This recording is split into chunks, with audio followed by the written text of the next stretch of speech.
pukul 13 waktu Indonesia Barat.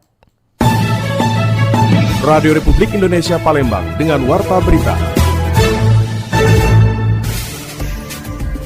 Berdasarkan data Badan Pusat Statistik, Sumatera Selatan mencatat wortel menjadi salah satu komoditas penyumbang inflasi di 4 kabupaten kota. 1.500 personel Brimopolda Sumatera Selatan akan ditempatkan pada titik rawan bencana di beberapa kabupaten seperti Okis, Muratara, dan Kota Pagaralan. Itulah diantara informasi yang kami hadirkan siang hari ini, Jumat 7 November 2025 yang berhasil dihimpun tim redaksi RRI Palembang. Bersama saya Dela Wawi, inilah Warta Berita selengkapnya.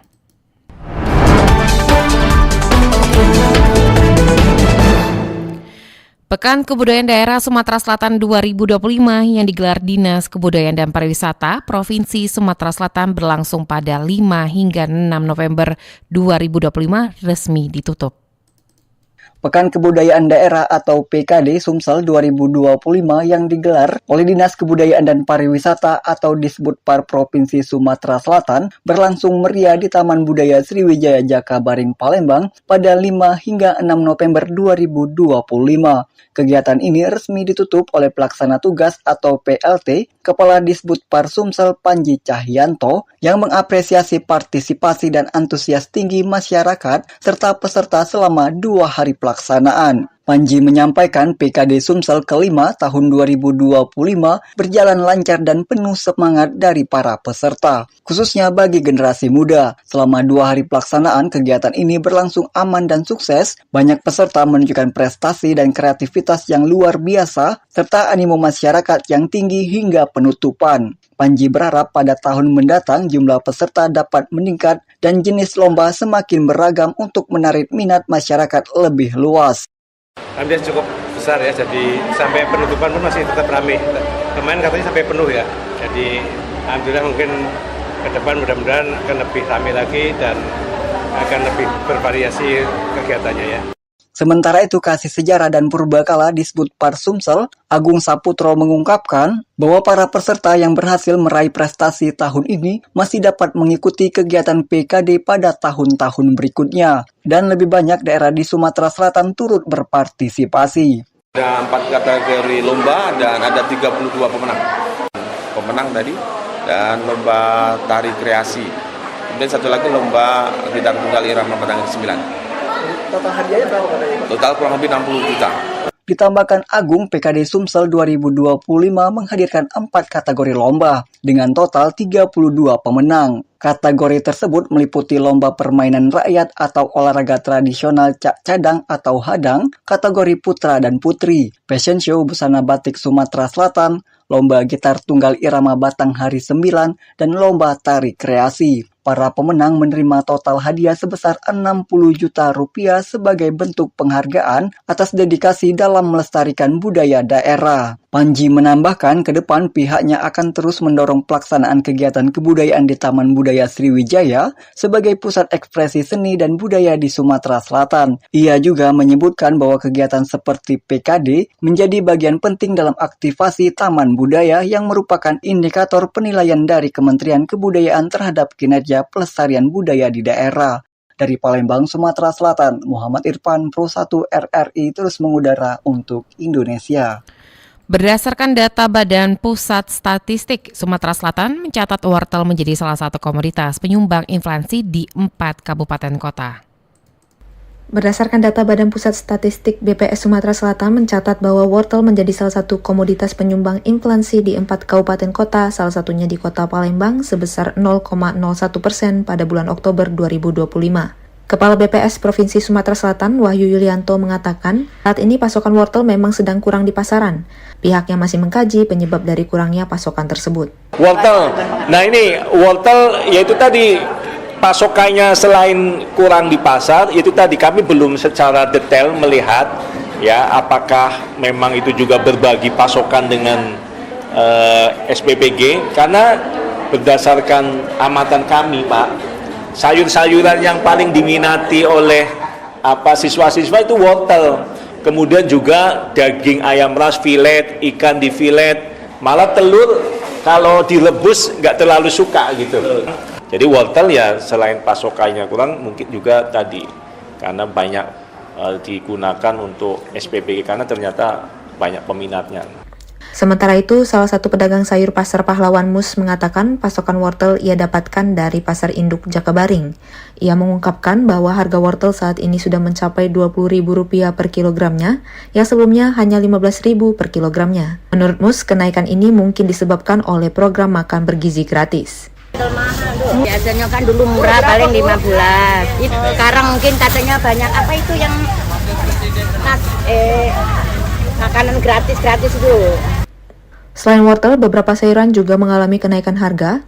Beberapa di antaranya adalah cabai yang saat ini dengan harga Rp70.000 per kilogramnya, tomat dengan harga Rp15.000 per kilogramnya, dan bayam Rp5.000 per ikatnya. Meskipun harga saat ini meningkat, namun tidak mengurangi penjualan di Pasar Pahlawan. Naurajianya melaporkan. 1.500 personil Brimo Polda Sumsel akan ditempatkan pada titik rawan bencana di beberapa kabupaten seperti Oki Selatan, Muratara, dan Kota Pagar Alam. Curah hujan tinggi diperkirakan mulai terjadi pada akhir tahun 2025 hingga Februari tahun 2026. Kondisi ini berpotensi menimbulkan bencana seperti banjir dan tanah longsor di beberapa wilayah Sumatera Selatan. Daerah yang menjadi fokus perhatian antara lain Kabupaten Oku Selatan, Muratara, dan Kota Pagar Alam karena dinilai memiliki resiko paling tinggi. Wakapolda Sumatera Selatan Brigjen Julkarnain mengingatkan pentingnya kewaspadaan bersama menghadapi ancaman bencana.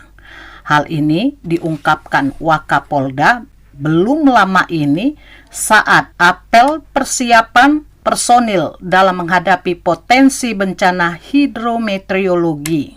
Menurutnya penyebab kerawanan bukan hanya faktor alam tetapi juga akibat berkurangnya daerah resapan air karena alih fungsi lahan dan pembangunan permukiman baru. Dirinya berharap semua pihak bisa saling bekerja sama dalam mencegah dampak yang lebih besar. Saat ini di mana curah hujan mulai tinggi dan kita juga akan meminta kepada pihak terkait dalam hal ini pemerintah daerah untuk memperhatikan kembali daerah-daerah wisata yang menggunakan jalur sungai sebagai sarana wisata seperti Arung Jeram, pendakian gunung dan lain-lain. Ini akan kita himbau untuk lebih berhati-hati dan kalau memang tidak memungkinkan untuk kita tutup sementara untuk menghindari bencana ke depan. Selain itu, pemerintah daerah juga diminta untuk memperketat pengawasan di kawasan wisata alam. Kegiatan seperti Arung Jeram dan pendakian dihimbau untuk ditunda atau bahkan ditutup sementara jika curah ekstrim terjadi. Langkah ini diambil untuk melindungi keselamatan wisatawan dan masyarakat sekitar. Sebagai bentuk kesiapsiagaan, Polda Sumatera Selatan menyiagakan sekitar 1.500 personil Brimob di seluruh wilayah Sumatera Selatan. Personil tersebut akan ditempatkan di titik-titik rawan bencana untuk membantu proses evakuasi dan penanganan darurat. Dengan kesiapan tersebut diharapkan masyarakat dapat merasa lebih aman menghadapi musim hujan tahun ini. Lamsi Harsilitonga melaporkan.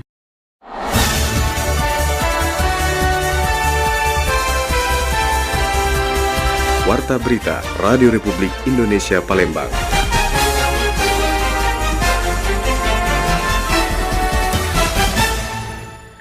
Pansus 1 DPRD Sumsel meminta perpanjangan waktu pembahasan 2 perda inisiatif, yakni Perda Kesejahteraan Lanjut Usia dan Perda Pembinaan Ideologi Pancasila dan Wawasan Kebangsaan. DPRD Sumatera Selatan kembali menggelar rapat paripurna Jumat 7 November dengan agenda penyampaian laporan hasil pembahasan dan penelitian pansus terhadap 2 raperda inisiatif DPRD Sumatera Selatan. Adapun 2 raperda tersebut yakni Raperda Kesejahteraan Lanjut Usia dan Raperda Pembinaan Ideologi Pancasila dan Wawasan Kebangsaan. Dalam penyampaian laporan Pansus 1 yang disampaikan melalui juru bicaranya, Pansus 1 masih meminta perpanjangan waktu pembahasan kedua raperda inisiatif itu. Ketua DPRD Sumatera Selatan Andi Dinaldi mengatakan, rapat paripurna terkait pembahasan 2 raperda inisiatif tersebut diskors hingga Selasa 11 November.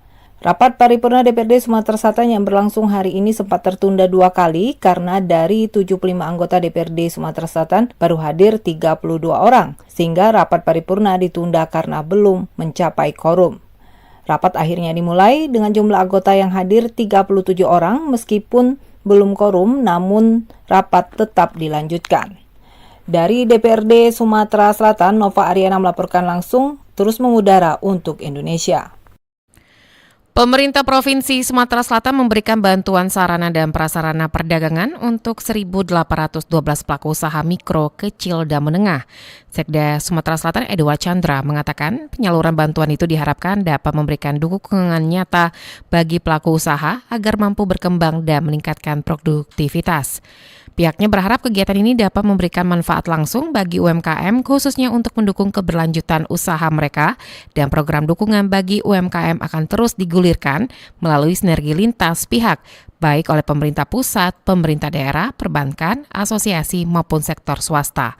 Penyaluran bantuan tersebut juga sejalan dengan program strategis pemerintah Provinsi Sumatera Selatan, yakni 100.000 Sultan Muda, yang bertujuan menciptakan wirausaha produktif dan berdaya saing di berbagai sektor.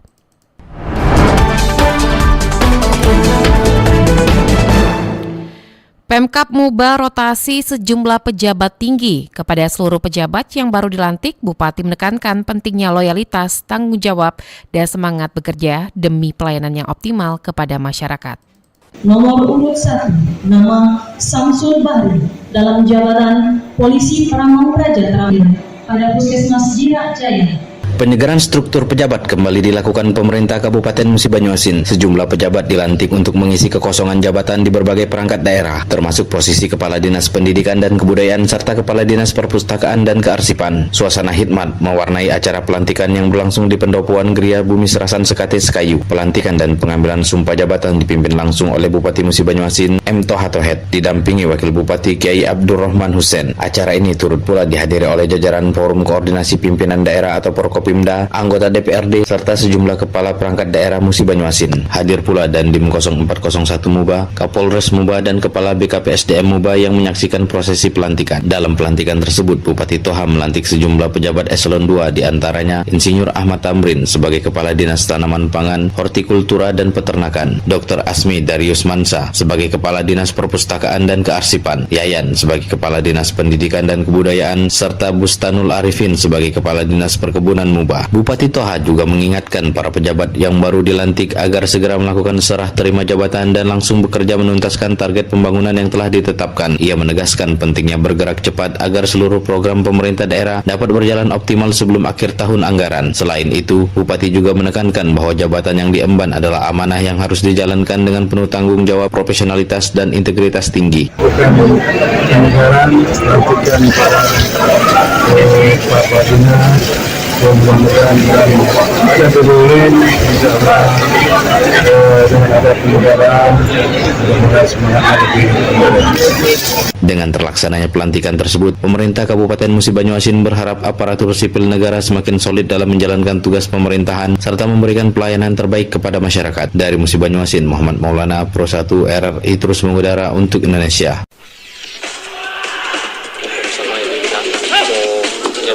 Olahraga atletik Sumatera Selatan berharap pemusatan latihan nggak usah mulu-mulu kan, karena dilihat dari persiapan sekarang JRC tidak akan terpengaruh terkait dengan pemain sudah memahami kesabaran masing-masing.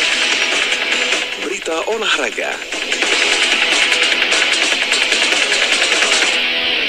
Dari dunia olahraga, jelang laga kandang menghadapi Adiaksa FC Banten di Stadion Gora Sriwijaya Jakabaring Jumat 7 Oktober 2025 sore, Sriwijaya FC fokus perbaiki performa tim usai hasil kurang memuaskan pada laga sebelumnya.